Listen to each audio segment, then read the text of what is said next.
When I was little, I thought I would be a singer. When I was growing up, I thought I would be a lot of things, including a competitive figure skater. You could see that didn't work out. When I graduated from school, my first job was overseas in Japan. And I had the opportunity to work over there for 5 years. And that's kind of how I got into the business realm. And then from there, I moved to an unlikely place, Jackson Hole, Wyoming, where I thought I would be a ski bum for a while. And it turns out I'm not very good at bumming. My brother was taking a drafting class when he was in high school, and I just gravitated to that.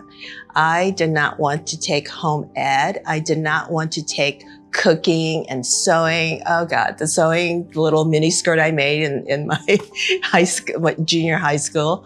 I did not want to do that. And I always gravitated to that drafting part. And I was good in math. I was good in art. And I just thought, well, maybe architecture. I loved math and problem solving and, using my brain for critical thinking. And I would take things apart, fish tanks and things like that, and put it back together or reorganize a lot. So I've always been interested in that sort of engineering type of activities. If you had asked me this as a kid, I would have probably told you that I was going to be a teacher. And part of that is because teachers were the people that we saw every day, and they made miracles happen. My mom knew it very well. So she was a lawyer, my whole family lawyer, like each and everyone. However, before I born, it was, I believe, her passion, her mission, her vision, everything that, okay, her first daughter will be a physician. I also thought that, okay, this is the best profession for me. And it's a great humbling experience to become the first physician in my extended family. When I was a young child was the finalization of one of my siblings' adoptions. And deciding whether or not to adopt another child, my parents would gather us all around and we'd have a conversation. One of the reasons why the best day to be a judge is adoption day, is because who would want to be a part of making a forever family? And especially with my background, where that's how I got my siblings initially, it's pretty great, pretty good feeling. I think I wanted to be either a social worker or a teacher, but I knew that I wanted to have fun at what I was doing, right? I knew that I wanted to do something that would allow me to be part of change and involvement with others. I didn't know that you could advocate for a living, although my childhood friends and family would say that I've always had a soapbox. And early in my career, there were so very few women that were doing it, and there really wasn't such a thing as lobbying 101 schools. I mean, it was, do you know your subject matter? Can you relate to other people? And can you help them move along their priorities? When you get to that point where you think, am I going to be able to actually accomplish my dream, or is this a sign that my dream is wrong and I have to find something else? And it's, I'm sure, different for every person, but I am glad that I stuck by my guns. And it did end up working out for me. I ended up getting a job in news in Wisconsin and moved to Madison. And then I was moving to Ohio. I basically cold called this station that had an opening and said, hi, I'm your new morning news anchor. And then I'd never done anything like that before. When I was growing up, I'm not sure I had a concept of what a financial advisor was. And nor did I really have much of an idea what I wanted to do. But as it turns out, being a financial advisor is a perfect career for a woman. I'm a little biased in that I think women have an innate ability to listen better and to understand complex needs. So starting my career at the Missouri Department of Transportation and being able to help solve people's transportation problems may not seem like a big deal, but it was really impactful for the people of St. Louis. And then to use those skills bring them to Forest Park. Different setting, but a lot of the same skills are needed for this type of job. It's pretty amazing. And it's just a reminder that you're never really sure where you're gonna end up on that journey. But when you get a fabulous opportunity, take it, because you never know where it's gonna lead next.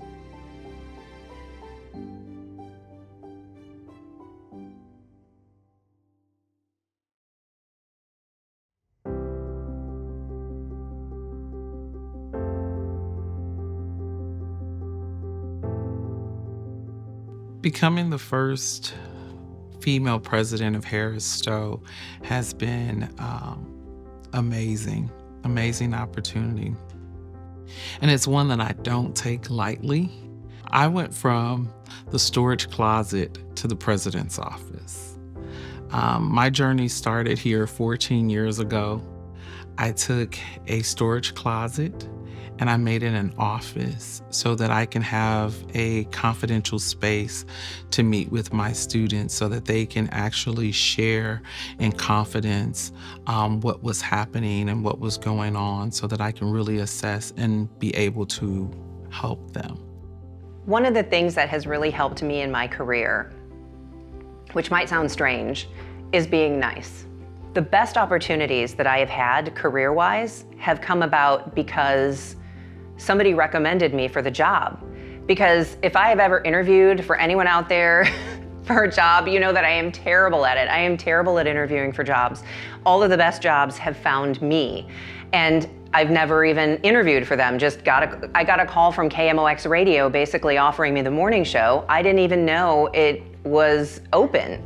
And it was because of an incredible recommendation from a former program director.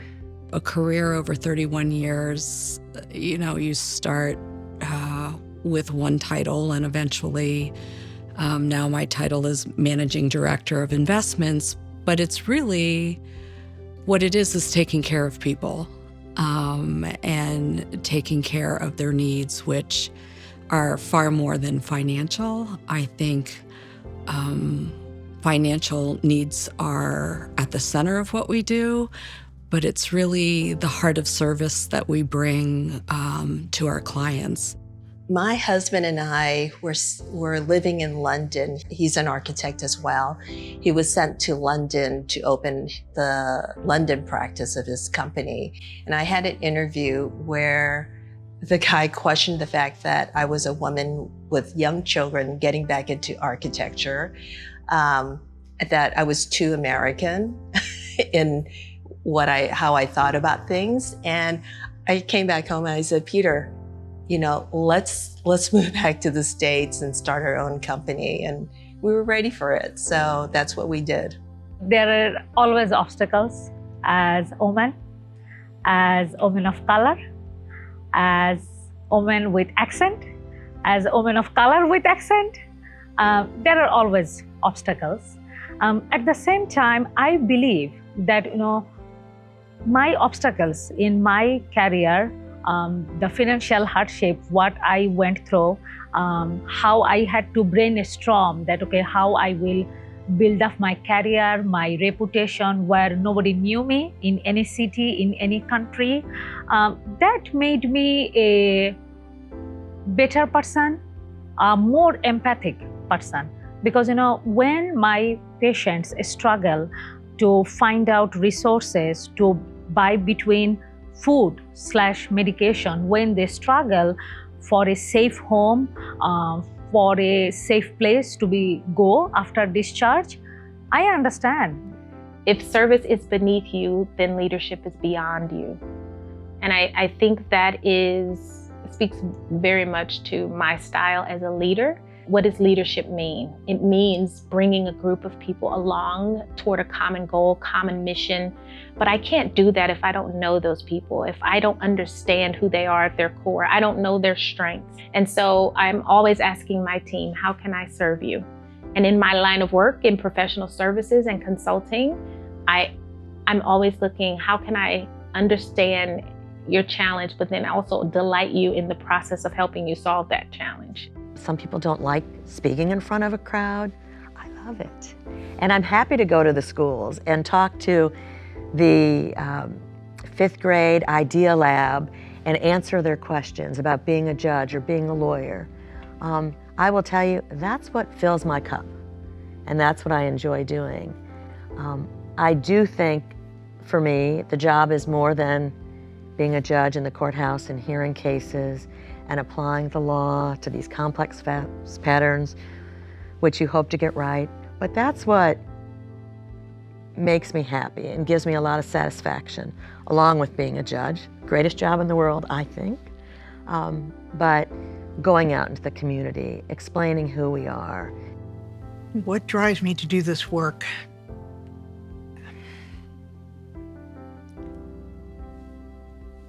I love helping people. And I believe in our government.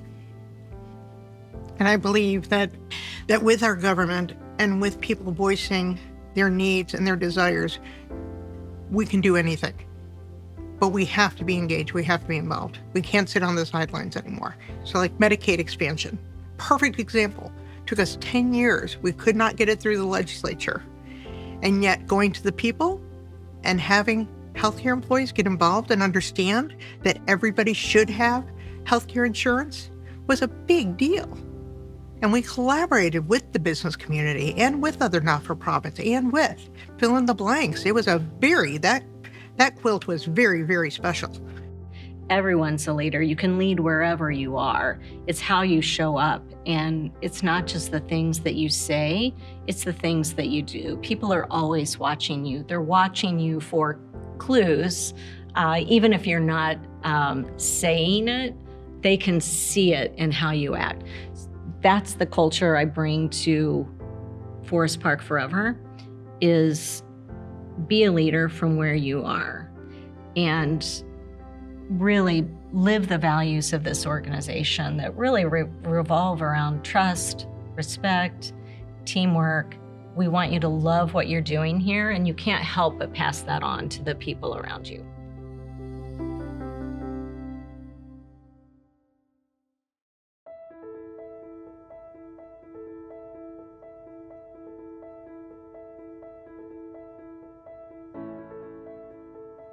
I have a great job that I love. And that's a great piece of advice that my father gave me. He said, I would find something you love to do, because there's not one day I regretted driving to that hospital for my job. Then it's truly not a job. It's your life's passion and your life's work. And there's not a day I've driven to this courthouse where I've thought, shoot, I've got to go to work today. Now, some days I know it's going to be a hard day, but it's going to be intellectually challenging, and I know I'm going to make a difference. And my demeanor up on that bench is going to set the demeanor of the courtroom and really make a difference. For women in technology, I envision and dream and hope for freedom. Freedom to show up and be exactly who they are, and know that that's an actual asset to the work that they're doing in the field. What I hope and pray and really dream for women in technology is that we change the world by showing up exactly who we are. I had this conversation just recently about the imposter syndrome.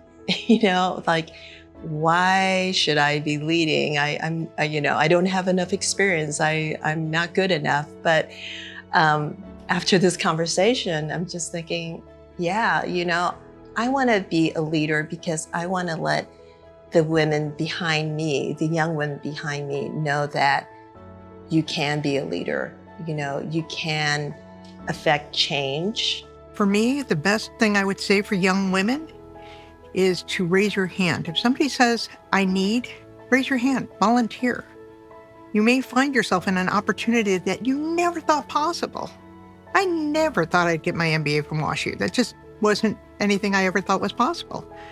But it was. I encourage people to just keep trying and find something you're passionate about and then get paid for it, frankly.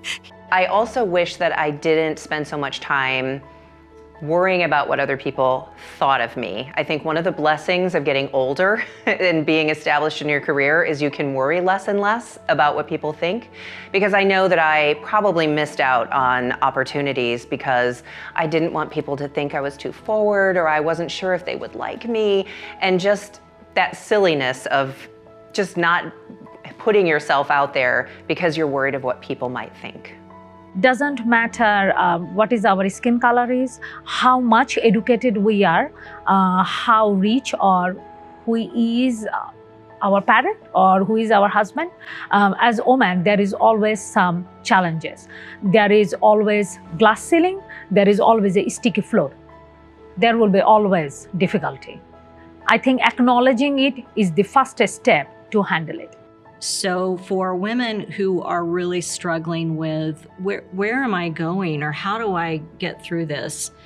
Once you've been through a culture change process and you are familiar with how uncomfortable it is, you know you're going to make it to the other side. So it's that advice, when you're going through hell, just keep going. It's so true.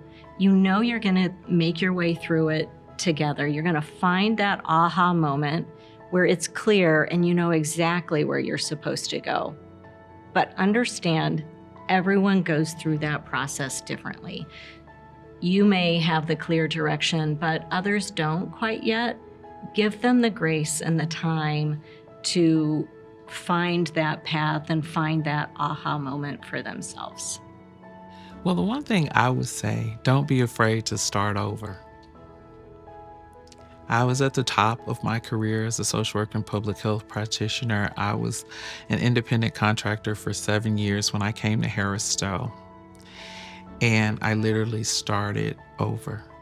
I started from the bottom in my storage closet. And here I am today. So don't be afraid to start over. There are literally hundreds of organizations that need help. And you will feel better after you've done something for someone else. It's just the way it works. It's like a law of nature. Get up and get going. Do something for someone else. You can't feel badly after you've given to someone or something.